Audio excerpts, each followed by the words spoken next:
Saudações a todos! Vamos dar início a mais um capítulo da capacitação em CTM, o capítulo 2, que trata dos artigos 7 a 9 da Portaria 511 do Ministério das Cidades. O objetivo dessa sessão é apresentar o capítulo 2, intitulado Do Cadastro Territorial Multifinalitário, que trata basicamente de dois pontos: os elementos do cadastro territorial multifinalitário e a conexão ou intercâmbio de informações entre cadastro e registro de imóveis. Antes de iniciar a apresentação do artigo 7º, é importante lembrar a motivação ou as justificativas para essa proposta de implementação de Cadastro Territorial Multifinalitário, CTM. Devemos entender o CTM como um instrumento transversal e estratégico para o aperfeiçoamento de ações da política urbana. As informações cadastrais podem e devem ser utilizadas em diversas ações da política urbana e tributária, como atualização de planta de valores, diagnóstico para a elaboração de planos diretores, controle de uso do solo, gestão de riscos, controle de mobilidade urbana e em qualquer aplicação de uso do solo urbano do município. Mas para que o CTM possa ser útil para essas aplicações, é necessário que o mesmo seja planejado para atender às necessidades dos usuários. Nós vamos tratar desse assunto mais adiante. Para que se justifique a implantação de um CTM, esse deve ser planejado de forma a permitir o estabelecimento de políticas integradas das diversas áreas da administração municipal. Por isso, é importante destacar o valor político do CTM. Se propomos um instrumento capaz de aperfeiçoar a resposta da gestão pública às demandas não só da administração, mas também dos cidadãos, esse instrumento tem um grande valor político, que deve ser explicado aos gestores em termos de utilização do cadastro como informação de base a outros tipos de dados e estruturas de informação, o aumento da eficiência dos serviços públicos, pela agilidade na resposta às demandas, e também a transparência nos processos de decisão. Para atender às necessidades de múltiplos usuários, o CTM precisa adotar padrões e atender alguns conceitos já apresentados no primeiro capítulo do Manual de Apoio à Implementação de Diretrizes do CTM. Além das questões técnicas, não se pode esquecer, no planejamento de um CTM, de estabelecer como será o modelo de gestão, se é necessário alterar leis ou rotinas administrativas, ou seja, são questões legais e institucionais que também devem ser consideradas para o sucesso de um CTM. Com relação às questões técnicas, é necessário padronizar os tipos de dados, os modelos de dados vetoriais, matriciais, a utilização de metadados e a adoção de sistemas de referência e de projeção únicos. Essas são características técnicas básicas para o sucesso de um cadastro multifinalitário. O sucesso da implementação de um cadastro multifinalitário depende do seu planejamento, que deve ser realizado observando-se as necessidades dos usuários. Por exemplo, nós podemos fazer algumas perguntas para identificar essas necessidades. A primeira é: todos devem reconhecer o mesmo imóvel nos seus diversos bancos de dados? Se a resposta for positiva, então devemos utilizar no nosso CTM a mesma unidade territorial e uma identificação única.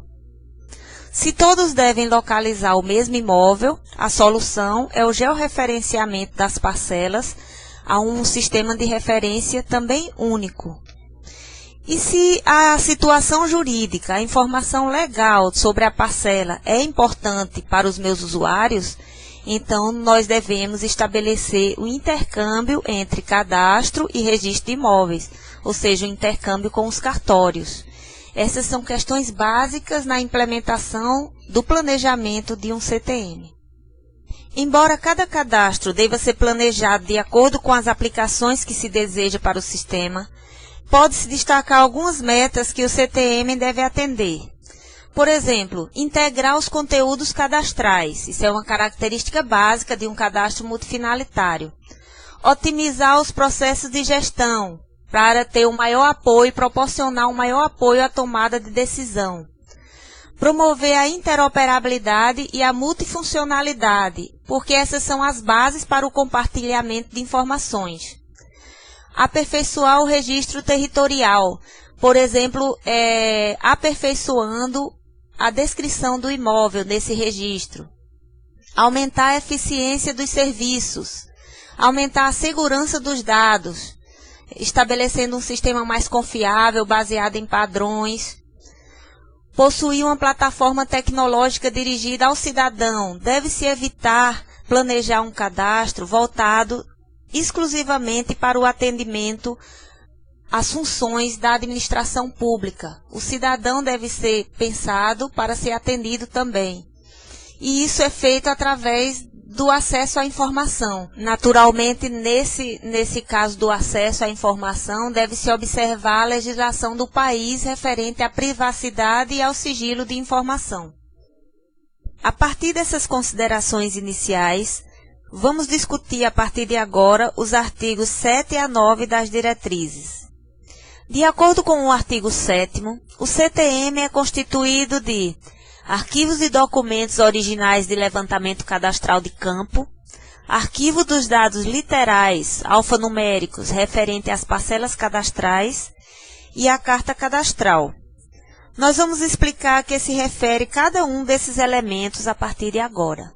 Primeiro, os originais de levantamento. Trata-se do registro das observações ou das medições de campo. Embora no Brasil não se dê muita importância a esses registros, em outros países é o documento mais importante, porque mostra exatamente como foram efetuadas as medições.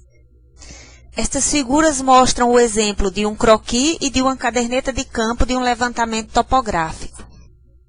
Essas fotos mostram o arquivo desses originais no cadastro alemão. No caso de uma atualização do cadastro, o profissional vai para o campo com uma cópia dos dados do levantamento original. Observem nesse exemplo da direita que o croquis é todo padronizado. O cadastro alemão tem fé pública absoluta, o que significa que o Estado é responsável por qualquer erro de cadastro e registro de limites. Por isso, os documentos de campo são tão importantes, porque servem de base para qualquer verificação que precise ser feita. Esta figura mostra um exemplo de uma planta de mensura, que é um documento que faz parte do cadastro de países latino-americanos.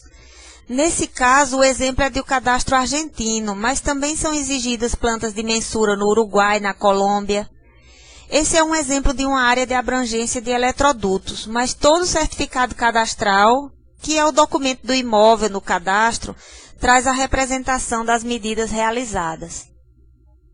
O segundo elemento do cadastro é o arquivo de dados literais ou descritivos.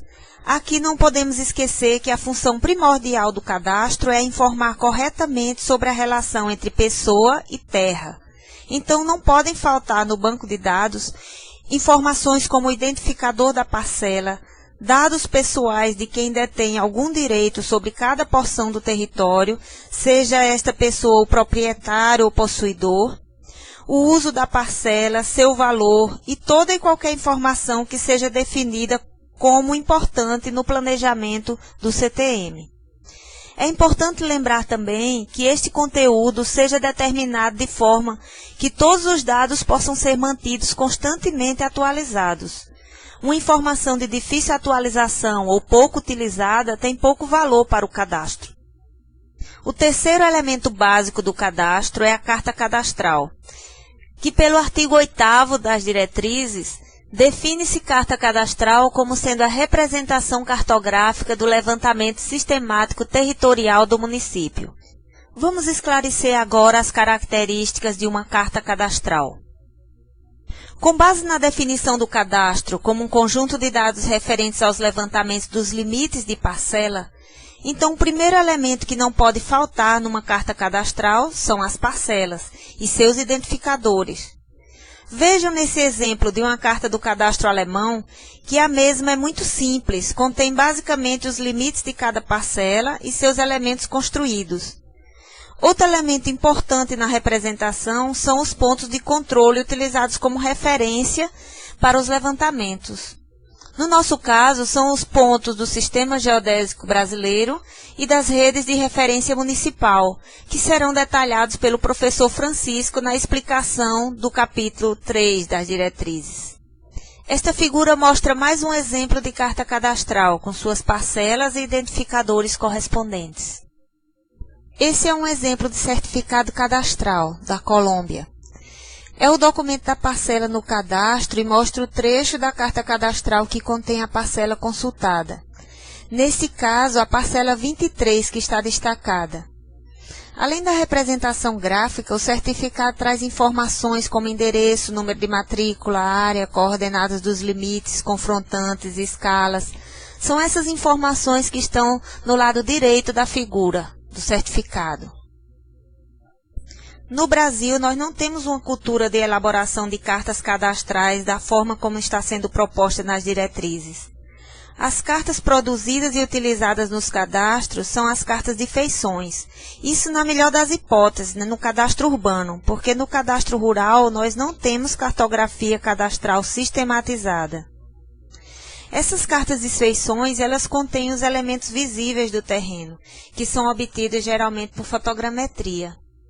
O que se considera carta cadastral é esta carta em escala cadastral, que não faz distinção entre os limites das parcelas ou dos imóveis e os demais elementos presentes na área mapeada, como árvores, postes, etc. Essa é uma diferença profunda de conceito entre o cadastro brasileiro e o cadastro de outros países, onde inclusive o levantamento dos limites só pode ser realizado por profissional com autorização específica, como o agrimensor juramentado da Alemanha e o Geometry Expert da França.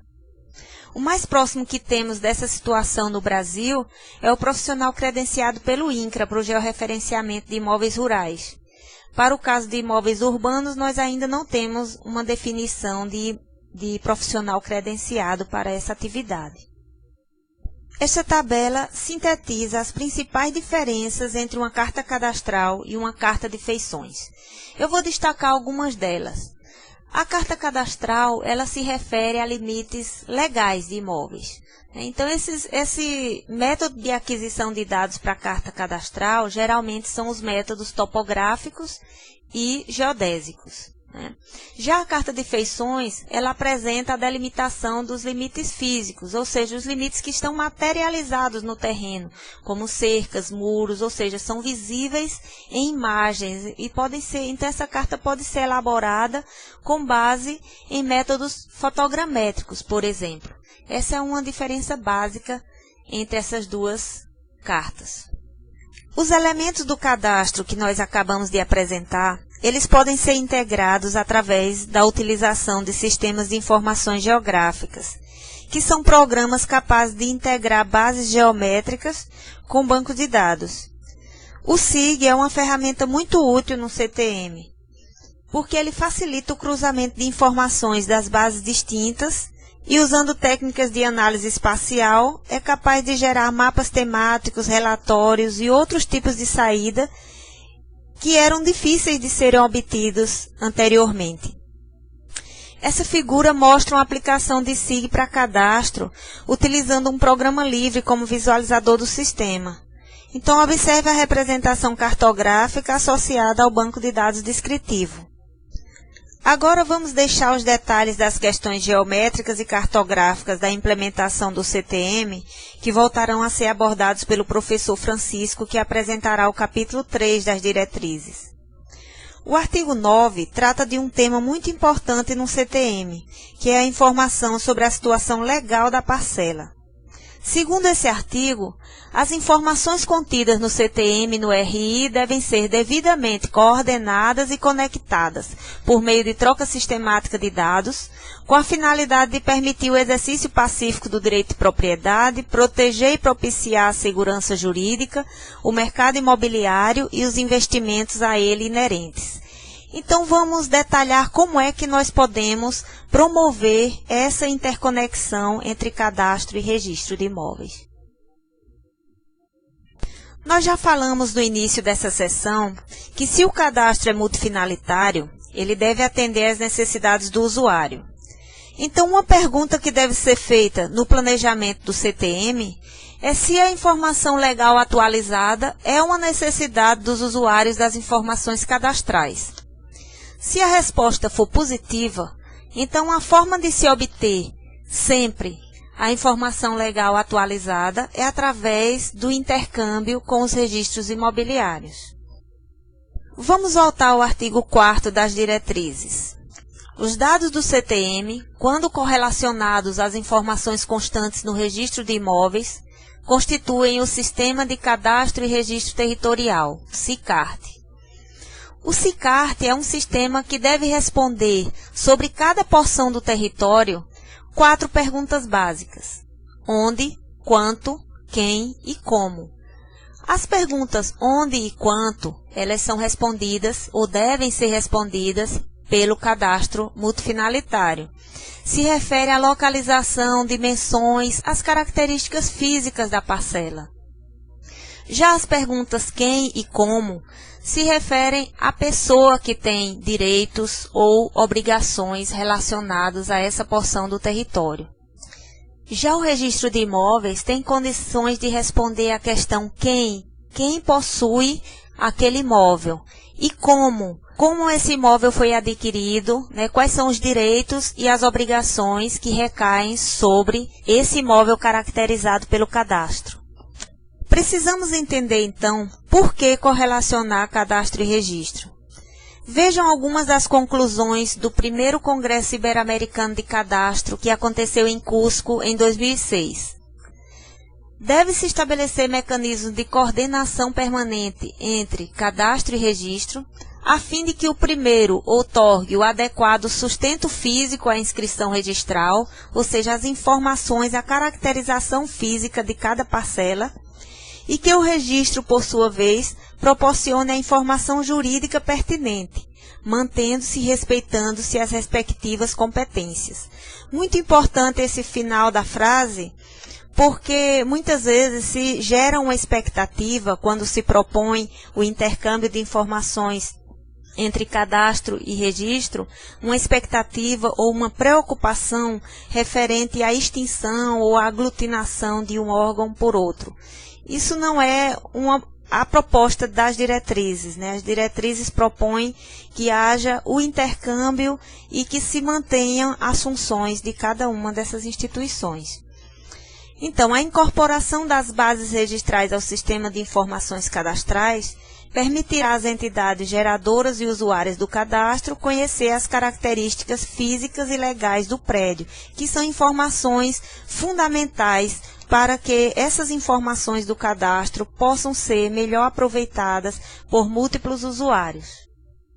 A colocação de Zé Cadastro nessa figura reflete o que sempre ouvimos de profissionais e técnicos municipais, da dificuldade de acesso às informações registrais. Mas agora vamos ver outra conclusão do Congresso de Cusco, para nos ajudar com esse assunto. Então, a interconexão entre cadastro e registro deve ser realizada de maneira planejada, progressiva, compartilhando-se informações com todas as instituições envolvidas no desenvolvimento nacional.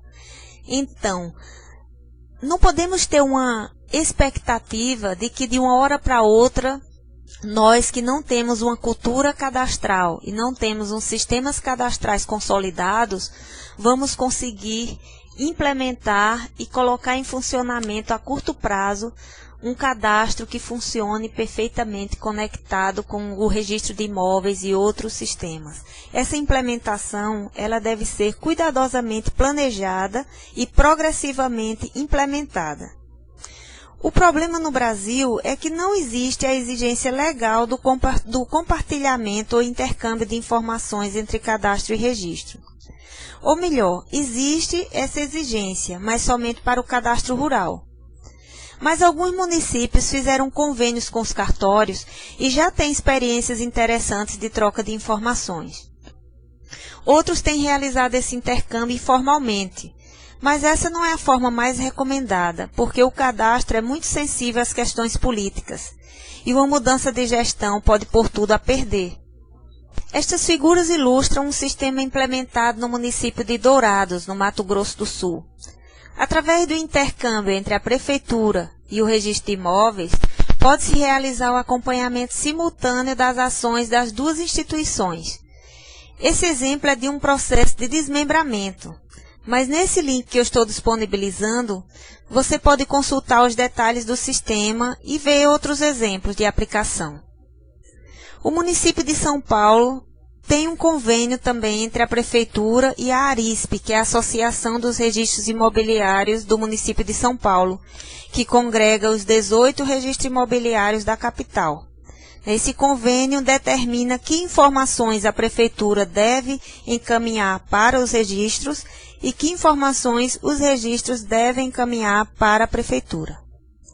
Vamos ver outro exemplo de cooperação entre cadastro e registro. No município de Araçatuba, foi firmado um convênio de cooperação técnica que estabelece a troca de informações sem ônus nos seguintes termos. O registro de imóveis encaminha para a Prefeitura informações sobre todos os negócios imobiliários realizados nos meses respectivos. Já a Prefeitura, ela encaminha aos registros de imóveis, primeiro, no mês de janeiro e em junho de cada ano, a informação cadastral, de preferência através de bancos de dados, referente aos lançamentos de Imposto Predial e Territorial Urbano, o IPTU. No início de cada ano, encaminha também a relação atualizada do cadastro de logradouros, preferencialmente também através de bancos de dados. Essa informação do cadastro de logradouro ela é muito importante porque o registro de imóveis pode, a partir desse documento da Prefeitura, realizar as atualizações nas matrículas referente à mudança de nome de logradouro. E a Prefeitura deve encaminhar ainda as imagens digitais do município, a cartografia disponível, também como ortofotos, imagens de satélite, a base cartográfica que o município dispõe. Isso é um exemplo interessante que o município de Araçatuba tem aplicado e tem dado certo, e outros municípios do Brasil têm seguido também essa linha. Bem, nós vimos nos últimos slides como formas de se promover essa interconexão ou esse intercâmbio de informações entre cadastro e registro. Agora vamos ver como utilizar essas informações, como as informações legais podem ser úteis para o aperfeiçoamento do cadastro e como as informações cadastrais podem ser úteis para o aperfeiçoamento do registro. No primeiro caso, essas informações legais, elas são importantes para o cadastro porque elas podem ser aplicadas, por exemplo, em regularização fundiária. A informação legal, atualizada e disponível, ela vai promover uma agilidade no diagnóstico para a escolha do instrumento jurídico a ser aplicado. Se você pode aplicar uso capião, cessão de direito de uso e outros instrumentos previstos no Estatuto da Cidade. Para que se consiga aplicar esses instrumentos, um pré-requisito é conhecer a situação legal do imóvel. É necessário saber se o imóvel é um bem público ou privado, por exemplo. Outra aplicação é nas ações de desapropriação para a construção de obras públicas. A informação legal também é um pré-requisito para essas ações. E se essa informação já está disponível no cadastro, vai proporcionar uma agilidade no processo de cadastramento dos imóveis a serem desapropriados. E uma outra aplicação é na área tributária, na cobrança de dívida ativa. Se tem constantemente o cadastro atualizado, a informação sobre quem é o proprietário e quais os dados pessoais desse proprietário para que se possa acionar essa dívida na justiça. Essas são apenas algumas das aplicações. Dependendo dos usuários que o CTM tenha, essa informação legal ela vai se estender para outras utilidades. E qual a utilidade das informações cadastrais para o registro? Esse exemplo de matrícula de um imóvel rural ilustra a descrição homologada pela instituição cadastral em substituição às antigas e precárias descrições. Isso é um exemplo de aperfeiçoamento da descrição do imóvel no documento registral. Mas esse exemplo ele só é aplicado se existir legislação que permita essa substituição. No caso desse exemplo do imóvel rural, a legislação pertinente é a Lei 10.267. No caso de imóvel urbano, a Lei 10.931 de 2004, ela já permite que o proprietário ou o interessado no imóvel, ele apresente uma informação, uma descrição aperfeiçoada do imóvel, e desde que essa descrição seja assinada por responsável habilitado pelo CREA, então é possível já aperfeiçoar essa descrição também no imóvel urbano. Bom, com isso eu me despeço de vocês, esperando ter contribuído para esclarecer mais alguns pontos das diretrizes. Abraços a todos e até uma próxima oportunidade.